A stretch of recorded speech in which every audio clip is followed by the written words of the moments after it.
and it is about quitting my job.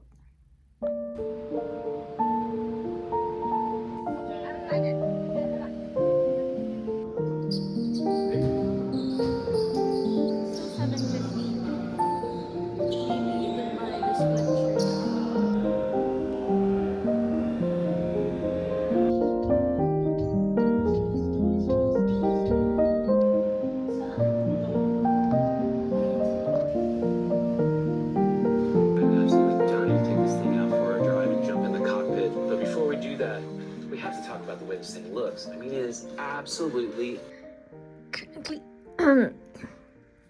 sorry. Currently eating this, I don't even know what it is. Quadratini Napolitana. And this gelato. I am not very satisfied with this. So,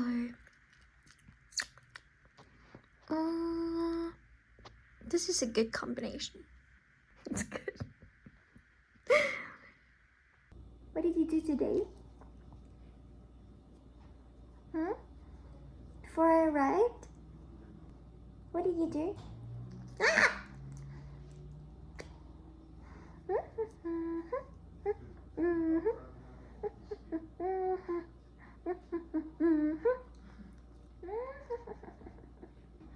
Tulog na yung kanina niyan.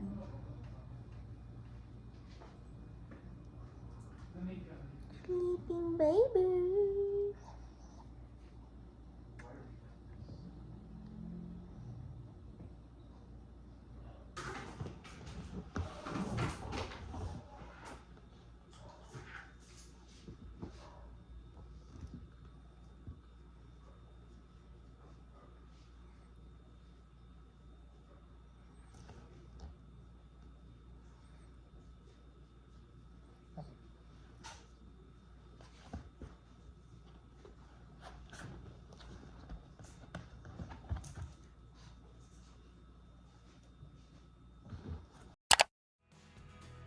Nag-picnic saan?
Tingnan mo yung kamay natin na ganun. Parang ako yung babae sa mga love videos.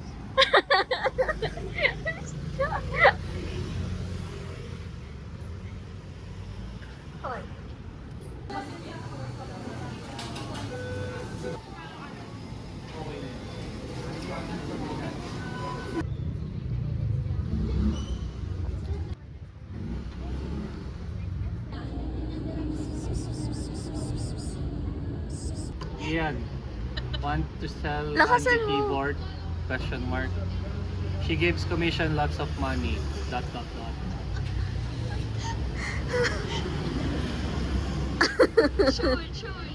Wala yung pangalan.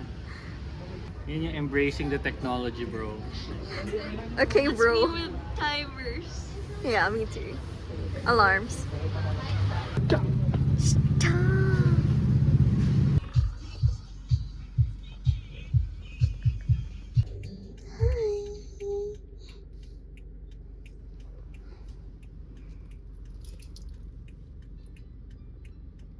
Thank you, Kuya.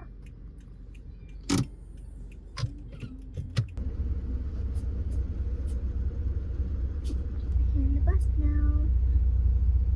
Say hi. Say hi, love. Oh. Hi, friends. Voiceover Gravy here. Just for context, I actually delivered this baby from Baguio to Manila to his new fur parents.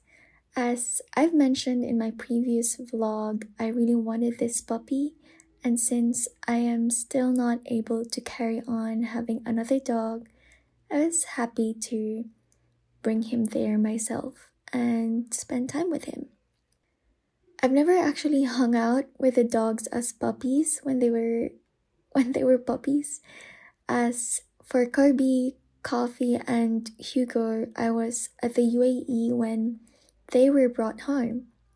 So this was actually an emotional and lovely experience for me. I'm also very glad that Chimken's new fur parents trusted me even when they said I looked so young in the photos, videos that I was sending. And yeah, that's his name now. It's Chimken. Enjoy!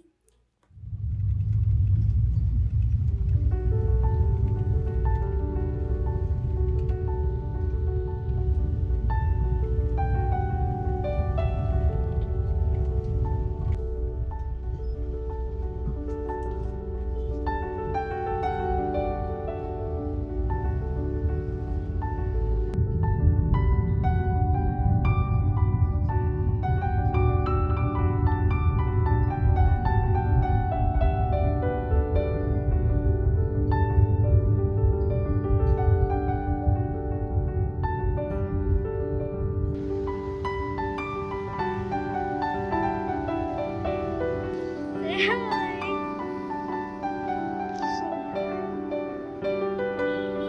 What happened to you?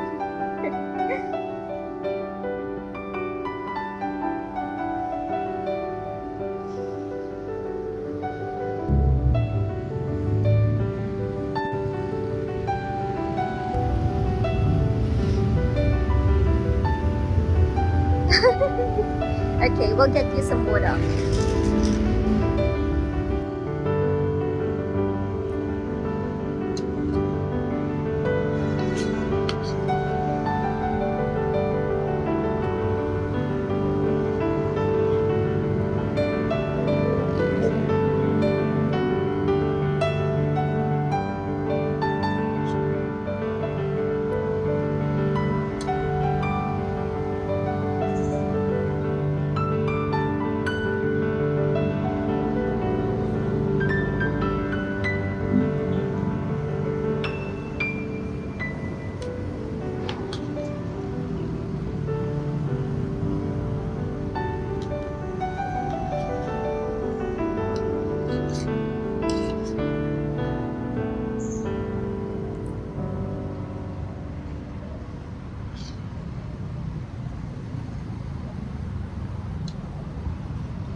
Look who's accompanying me while I'm washing the dish. Oh, Functioning brain in it. Great. Great. Now go out and see some friends. I'm headed out now. I have a third showing at the Colonial. Cam gave me a.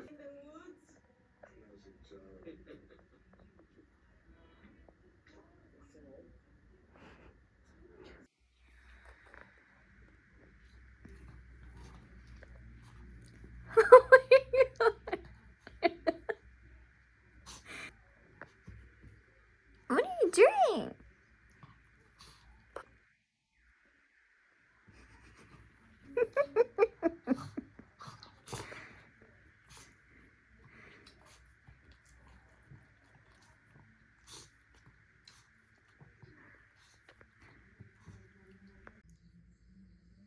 Such a precious and cute baby.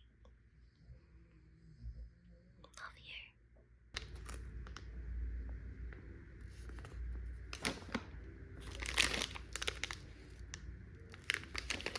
He's waiting for the food that I'm gonna prepare for him. Time to eat for my baby. Time to eat for my baby. What is this? Okay. Yalla, eat.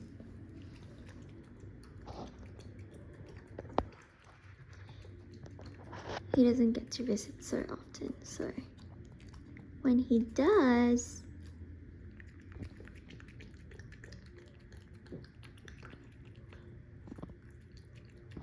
this is what happens. Okay, have your breakfast. Stop recording. Look at the other guy. The other boy.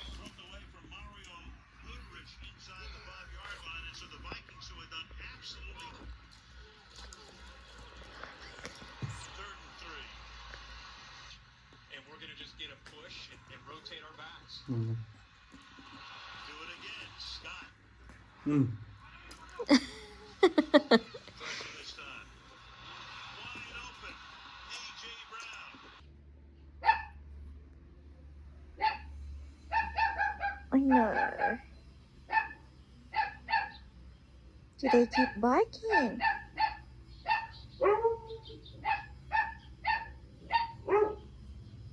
Do you want to make friends?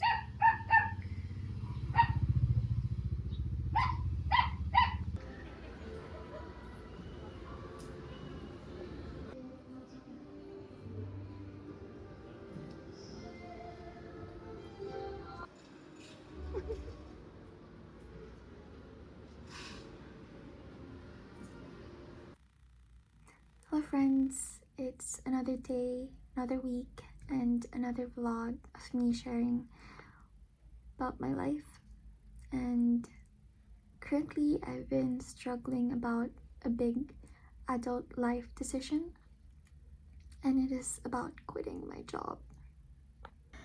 Now, realistically speaking, I cannot quit my job yet. I don't have any money.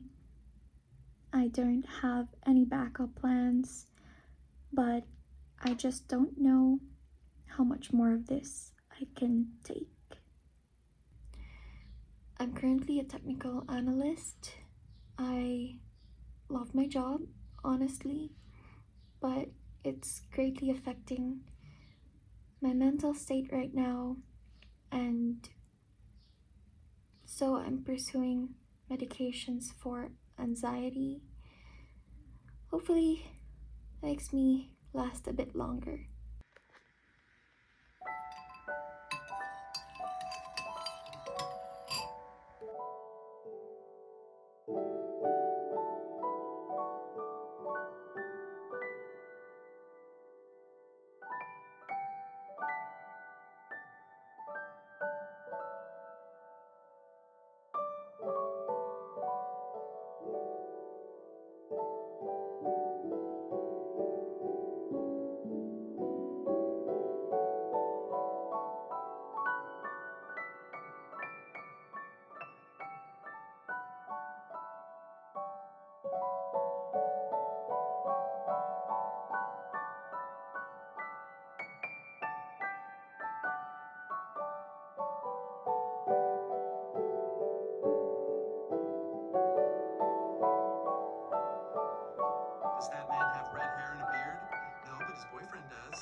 To give you a bit of background about my life for the past few years, I went to the UAE thinking it was just a vacation, then I got stuck there.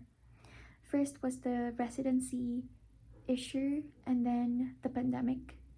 So, about the residency, my dad wanted us to be under his sponsorship to reduce the tourist fees so that we could go back and forth as resident and not tourists. And then for the pandemic, well, we couldn't leave the country for the same reasons. Biggest forced labor scam. I'm kidding. Anyway, I tried to work there. I had so many jobs in there and eventually had a life crisis because I wanted to pursue a career in IT.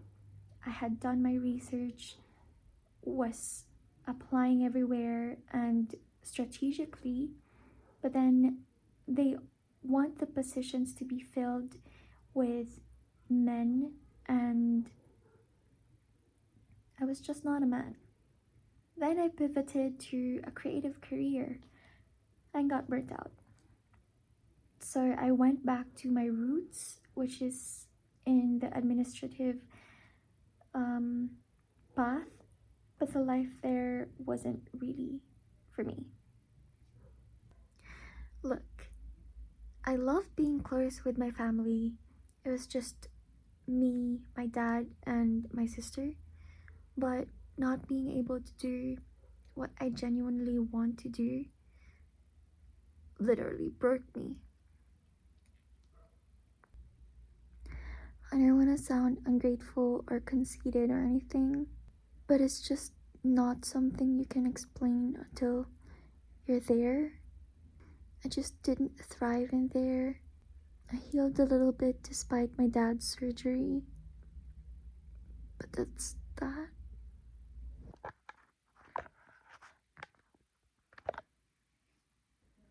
So it's a different day, but continuing the story while I review my currently inked for this month for my stationery channel. So yeah, let's go ahead and do some chatting about this decision while I just review.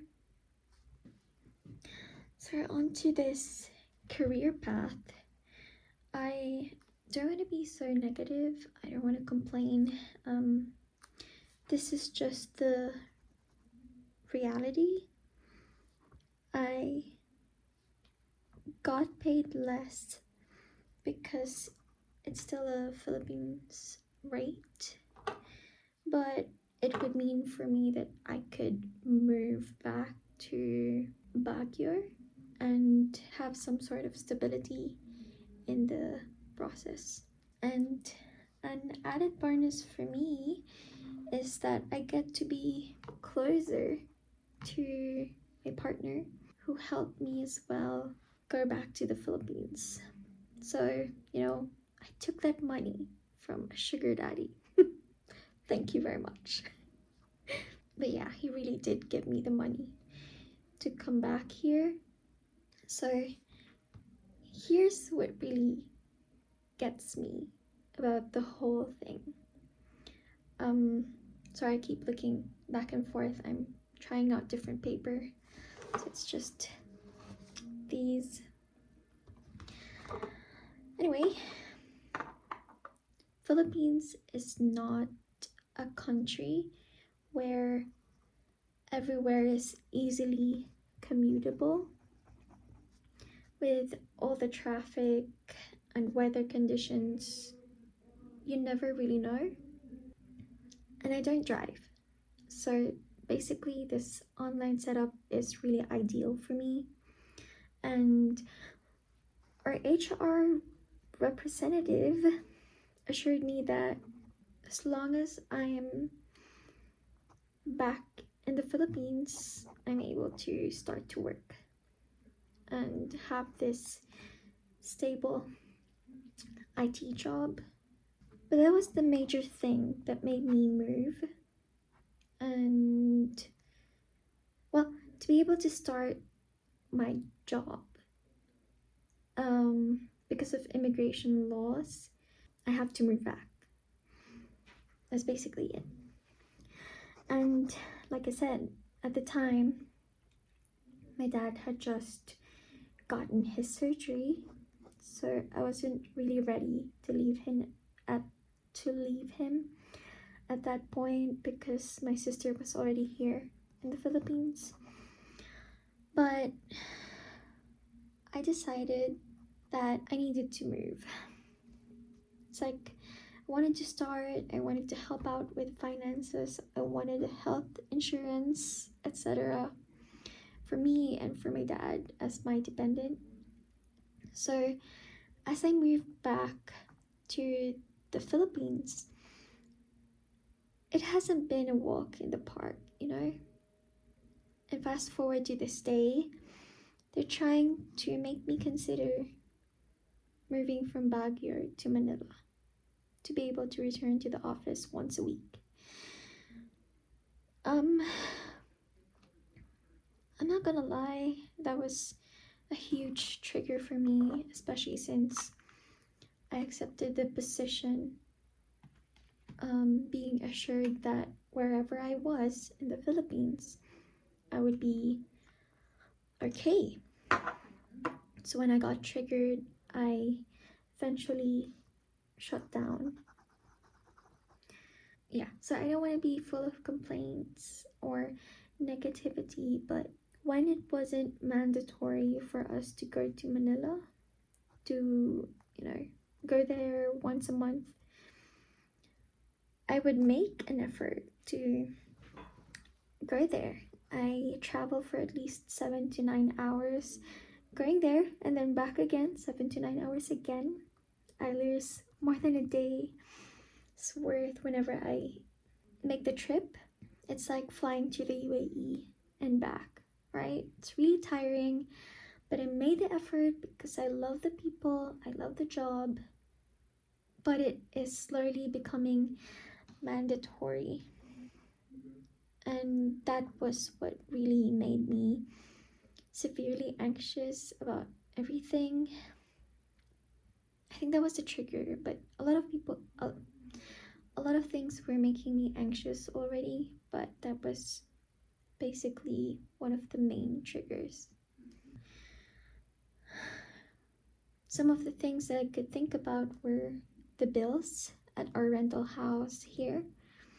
I'm thinking about the double bills if I ever move there and then have a house here. I'm thinking about the quality of life that Baguio provides that I can't find in Manila, like, ever. Try to challenge me on that. I get so anxious about commuting because it is so hot at Manila. It's not even a joke. So yeah, I started vomiting for about, sorry for the word, but that was just the case. I started to vomit every day for about 2 weeks until I learned that it was being caused by anxiety. I was so sick, I could not open my laptop without crying or vomiting or gagging, and crazy things are minds, really. As even now that I think about it, I feel very nauseous, and yeah. So yeah, I was already suffering mentally, and it hasn't even happened yet. So that was, living in that fear, or living in so much fear, that when I learned about the diagnosis, I started to do things to help me, like this, for example, or vlogging, to put it in the right term. So I needed some changes to happen to help me process my thoughts better. I needed to speak out some more to help me decide whether or not to look for another company or to look for another career path in general again. But yeah, so far this has been healing to talk about it in a vlog setting. But of course, I wouldn't exchange it for the real therapy medications thing. I still need that. Hopefully, it's gonna work. I hope that whatever decision I reach, with the help of my family, to the people who support me, my friends, that I will be able to live with the decision that I'm gonna make with no regrets. No regrets. You know. I still actually don't know the step or the direction I'm taking until I'm able to talk to my manager and my doctor again. But I really hope for grace. I hope for a situation where everyone wins in this setup, because, or I hope that if I quit, I won't stay stagnant or stuck. I really pray for an opportunity that I don't experience this type of anxiety manifestation in a daily basis anymore. Ooh, that's nice. So yeah. And that is that. Thank you so much for being here. I'm just going to keep continuing my swatching for my currently inked video. Thank you for listening to me process my thoughts throughout this video. See you on the next one with updates, hopefully positive ones. Bye.